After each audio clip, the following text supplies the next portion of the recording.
बार एक व्यक्ति अपने जीवन से निराश होकर, अपनी परेशानियों से थक हार कर अपने जीवन को समाप्त करने के लिए पहाड़ की तरफ जा रहा था।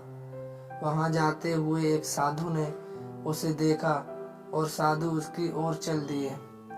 वह आदमी पहाड़ से कूदने ही वाला था जब तक साधु ने उसे रोक लिया और कहा कि तुम इस जीवन को क्यों समाप्त कर रहे हो। वह व्यक्ति बोला कि मैं थक गया हूँ इस जीवन से, मैं अपने परिवार तक का पेट नहीं भर सकता, मेरे पास धन ही नहीं है, तो फिर मैं जीकर क्या करूं। साधु ने उसकी परेशानियों को सुनकर कहा कि मेरे पास एक ऐसी विद्या है जिससे ऐसा जादुई घड़ा बन जाएगा, तुम जो भी उस घड़े से मांगोगे वो तुम्हारी इच्छा पूरी कर देगा।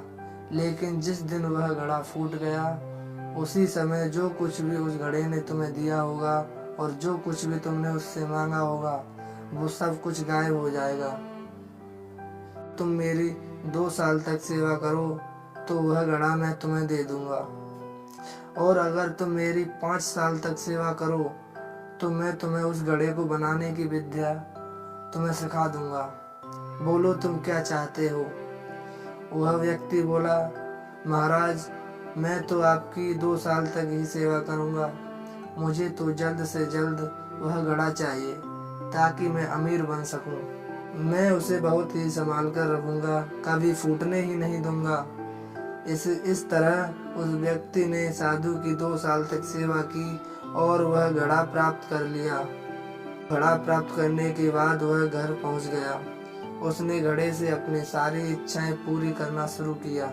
महल बनवाया, नौकर चाकर, धन दौलत, उसने अपनी सारी इच्छाएं पूरी कर ली। अब वह सभी को अपनी शानो शौकत दिखाने लगा, सभी को बुला बुला कर दावतें देने लगा। वह बहुत ही शानो शौकत की जिंदगी जीने लगा। उसने शराब भी पीना शुरू कर दिया।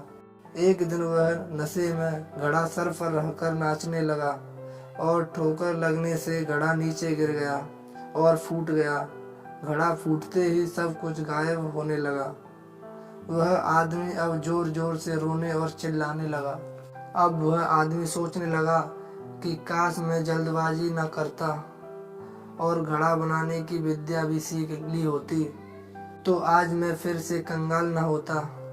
दोस्तों, भगवान भी हमें 2 रास्तों पर रखता है, एक आसान और छोटा जल्दी वाला रास्ता और दूसरा कठिन लंबे समय वाला रास्ता।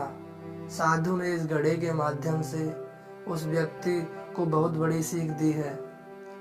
हम हमेशा छोटा शॉर्टकट वाला रास्ता अपनाते हैं, जबकि हमेशा अच्छे काम में समय लगता है। इसलिए कोई भी काम जल्दी में करना अच्छा नहीं होता, बल्कि उसके विषय में गहरा ज्ञान हमें अनुभवी बनाता है।